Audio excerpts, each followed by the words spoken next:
Imagine you've come from whatever small town that you live in, or you come to Nashville for this awesome vacation. It's Music City, and then you go in the bar, and the people in the band look like they're miserable. You got like the bass player who just looks like he would rather be asleep, and then you got the singer who keeps saying, $20 will get you anything you want. And then there's these big pauses between the songs. And it's this same hot chick singer saying, $20 to get you any song you want. And you're like, wait, I thought I was coming to like experience some Nashville, like this Music City thing. There's something going on between the bands and the audience. And it's pretty funny, and it's sad sometimes, and it's frustrating. But I'm going to go through each instrument. I've hired a lot of cats, and I've also worked for other people downtown and just playing gigs around town. This video is mostly going to be about Lower Broadway and working as a musician playing covers in the bars downtown. So let's start with the guitar players. I think they deserve to get beat up a little bit more than anybody else. But so hiring people as a band leader, as a singer, hiring guitar players, my number one pet peeve is these guys can play a lot. They can solo, they play all kinds of stuff, and then they don't comp. They don't play rhythm guitar. I want to take a solo, all of a sudden it's empty. I'm singing and playing rhythm. They're soloing, I'm playing rhythm guitar, I'm comping, trying to make it feel as good as possible. These dudes can't comp. They're back to just playing big old whole notes. Or maybe they don't even know the song, so they're waiting for beat 2. They're waiting for the bass player to play the root so they can figure out what chord it is. Drives me fucking crazy. Like, and this stuff happens because a lot of times your normal band can't make it. Like, there's great bands down on Broadway. This is not every bar. But you run into a situation where, you know, it's just a bunch of subs and everybody's doing shifts. If you watch my previous video about working in Nashville, they don't even call them gigs. They just call them shifts. And so you'll get this guy or girl who's a great lead player, but they cannot comp to save their life. So it feels like I'm doing all the work. And then when I go to solo, all I get is a big whole note. I'm like, dude, no, give me some rhythm, man. In fact, I see this a lot with steel players. I love steel. Pedal steel, lap steel. Sorry guys that are really good out there. Typical. If they're not soloing, if they're not playing fills, they're just playing a big old whole note. Come on, comp, you guys. I love it when fiddle players comp. I love it when lead instruments will comp, especially for my solo. Work on the chords. Work on the changes, guys. Not just the soloing. I mean, I'm impressed, but we need to make the song sound good. Oh, but I'm a rock guy, but I can play country. That's like a super red flag. I'm a anything type of person. When you're trying to work downtown is rough. It's like, look, man, we're just playing the standard hits. It's like a set list of the same 200 songs up and down the street. Just do your best. Don't be making these excuses about I'm more of a rock guy, and you're playing Chattahoochee with your Boss Metal Zone. It happens all the friggin' time. And these gigs downtown, they really go the best when you have the same crew every time, and it's people that you really enjoy their playing. But in this town, that seems to be very, very hard.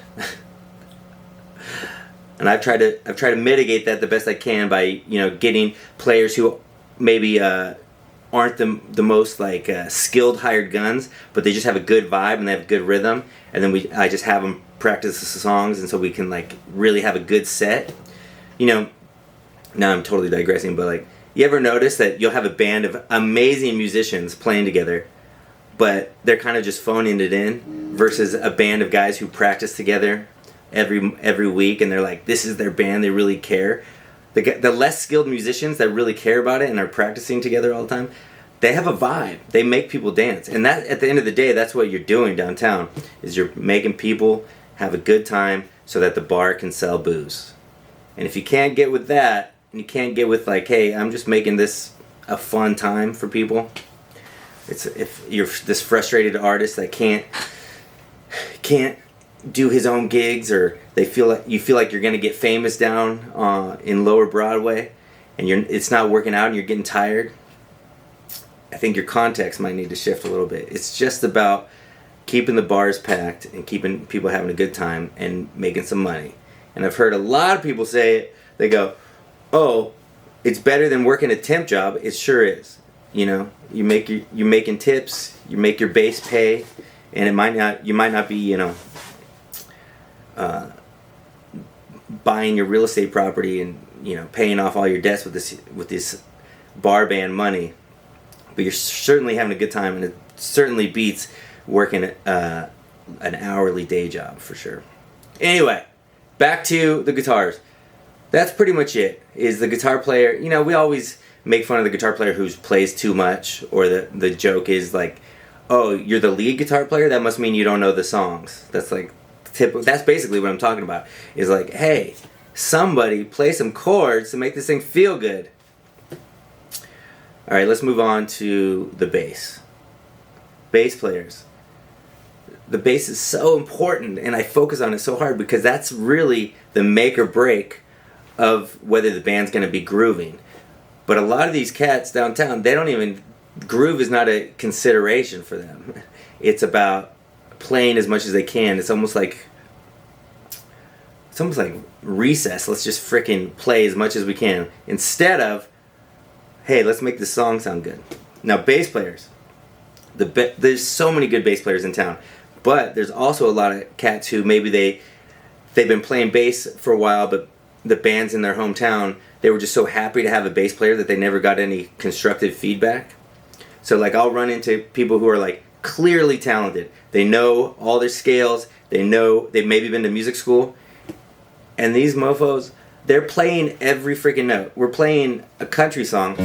And they're walking on this shit every it's just inundated with bass notes. And downtown, usually the bass is coming through the subs. They mix everything like it's this huge rock band. So you got this heavy bass just playing and walking too many notes. You want this pocket, guys. So what I do is I actually ask people to just play as simply as possible. And it really takes a truly good bass player to stay in that zone and make that feel good. But so many times these bass players they're like athletic bass players. I'm gonna play every freaking note, or they're playing it like it's freaking Tool when we're playing Alan Jackson just to make some people happy over here. Oh man, the other thing that's just driving me nuts with bass players is everybody has this like, not everybody, but a lot of people have this like new super legit sub bass sound. Like they're playing 5 strings and their bass amp or the subs at the venue, they're just like playing all these low frequencies. But if you listen to the classic recordings, those bass lines are very mid-rangey. So a lot of times you have these bass players, you don't even know, you can't tell what note they're playing. All you feel is the stage moving because they're just playing so low, and the subs under the stage and the amp is just set up to be this ridiculously low, like stadium rock vibe. But you're trying to play with these guys and you can't hear even the definition of the notes. So I actually end up asking my bass players, I go, hey, can you make that sound like a Motown bass? Can you give me some more mids? Can you roll off all those lows? Especially like if we're going to be playing any classic tunes. In a bar band setting, you're playing in a club, it's super important. And it's going to be a way different settings and way different approach than if you're playing an outdoor stage and an outdoor vibe. So those sub basses drive me insane. Listen to a Motown recording. Listen to what's a good one? Like listen to the bass line on September by Earth, Wind and Fire. It's kind of mid-rangey. A lot of space between the notes. That's what's going to make your band sound really good in a club setting. So I play a little bit of bass, and I really respect the great bass players because they make the whole thing sound freaking great. I've seen bands with awful drummers, but the bass player is so good that it just makes it work. It's like they're the glue of the whole thing.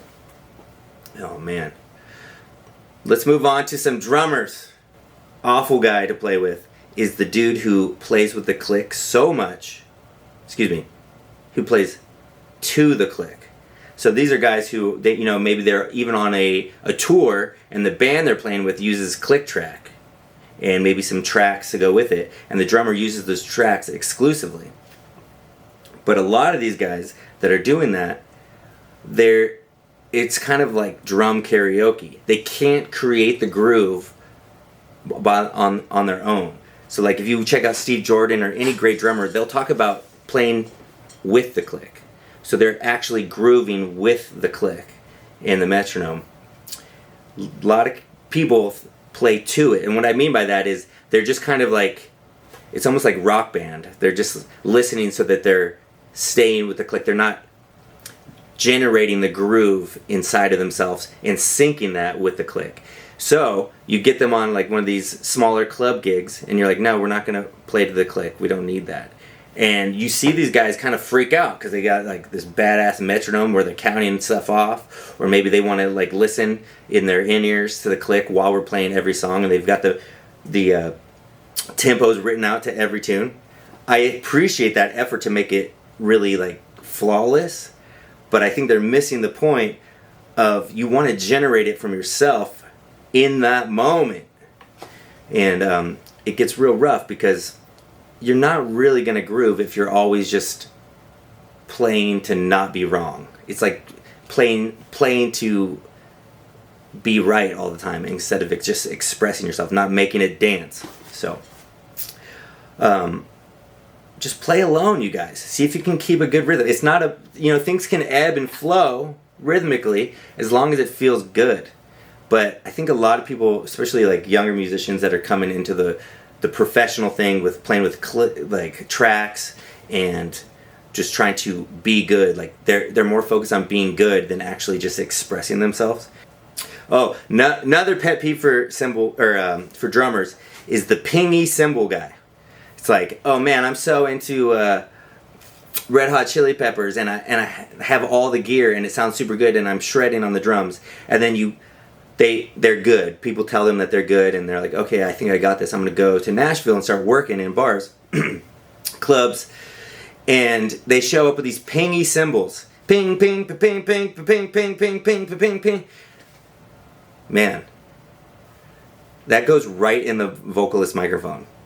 Those cymbals are not going to work for songs. It's like the difference between somebody who's a song drummer and somebody who's a drummer to like just like, it's like an athletic event, like get their yayas out, which I'm cool with. Like, express yourself. If you want to learn to play fast and chop it up all the time, that's cool.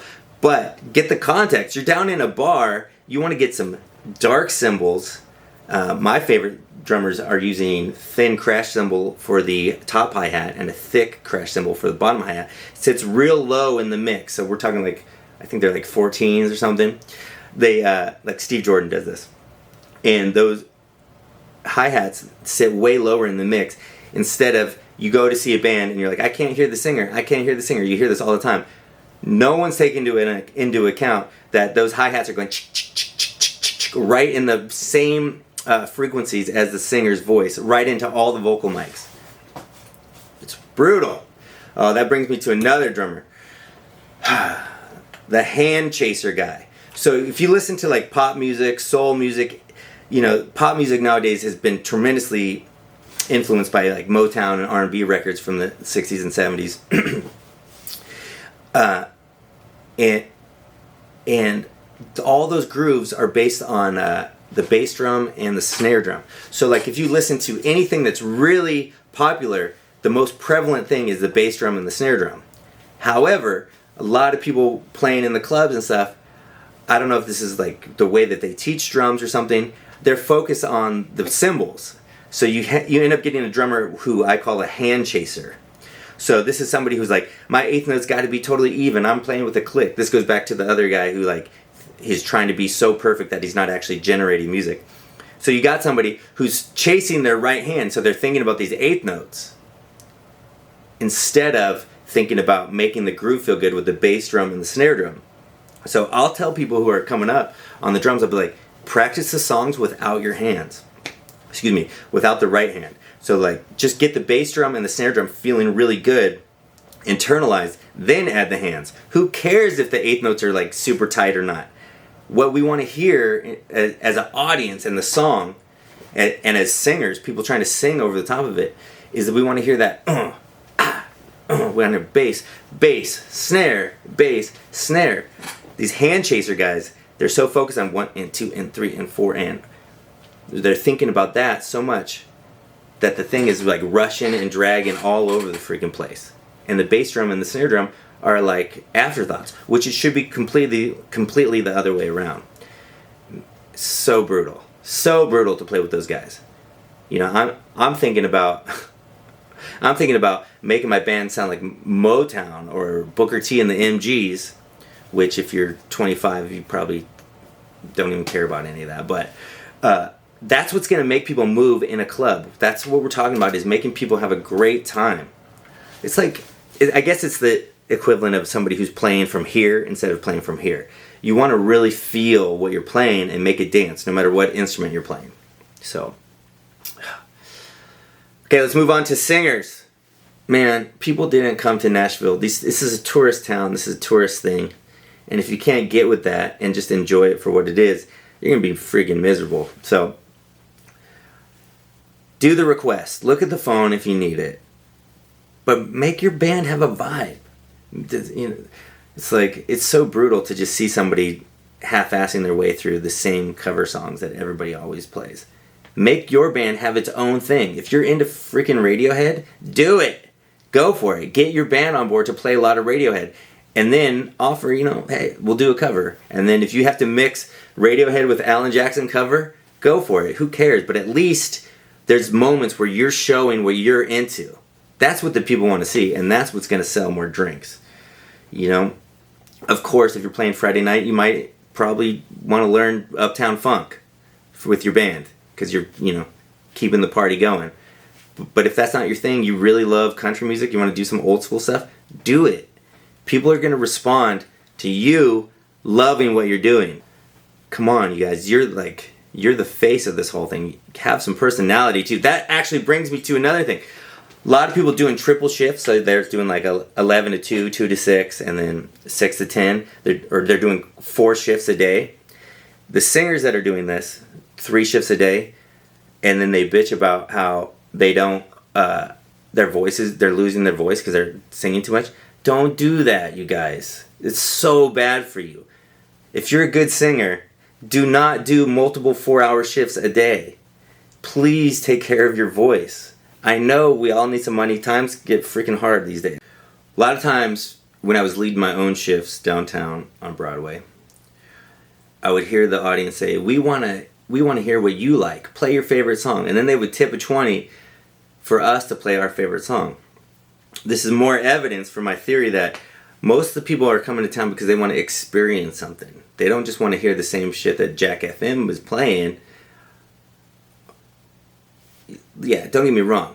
People want to request. There's some people that just they just want to hear that same damn Sweet Home Alabama or something over and over again. But most of the people, they want to be shown something really cool. And of course, if they really match your vibe, they're into what you're into. Let's say that you're into 2000s punk rock, which they're playing in some of these bars. Like, I've walked past bars and there's bands playing Green Day, like a whole set of Green Day and Blink-182. There's people that are going to be super into that. And so there's a lot of this, like, you should be doing this, or it's Nashville, or you should be playing country or some shit like that. That's off the table. But this whole, like, I'm just going to go down there and fake my way through a bunch of $20 requests so that I can make some money. The audience, the tourists and the audience don't want that. If they don't like your vibe, if you're playing classic country, they can go to another bar. That's fine. But there will be some people that will come in and be like, yes, play that Bakersfield country. We've been waiting. Especially right now when it's almost like downtown country music is not hip. It's not very cool. It's like modern stuff or 2000s rock that people are playing. And I'm not going to hate on any of that because everybody has different tastes and styles, you know. It's hard to be a working musician, and downtown you're going to be pretty good. So I was kind of, grilling everybody's playing, all the different musicians on this video. But I will say that if you're out there and you're playing downtown, you're pretty freaking good. I mean, yeah, everybody has something to work on. Maybe you're 25 or 30 and you're just realizing you're a drummer and you're just realizing, oh, I have been chasing my hands. The thing that's going to make the most difference is to just play the groove super hard and make the song sound good. If you're like having that epiphany at 30, that's great. So it's easy to talk about like, oh, this is wrong, this is right. And in music, a lot of people are going to react to this video and be like, well, everybody has their own style. And like, it's funny how the context about music is so different for so many people. Some people are like, I don't want to learn some new shit. I don't want to learn some theory because that's going to take away the magic. Because for them, you know, the music is just relaxing themselves and messing around with their guitar when they're at home. And then you have some other people who went to music school and they're like in this like high pressure jazz musician environment where everybody's comparing themselves and like trying to out chop each other all the time. You're there as a service to make people happy. And if you can't get hit with that, you're going to be miserable. So that's my PSA, is just get in the service mindset. How can we make this sound really good so people have a good time?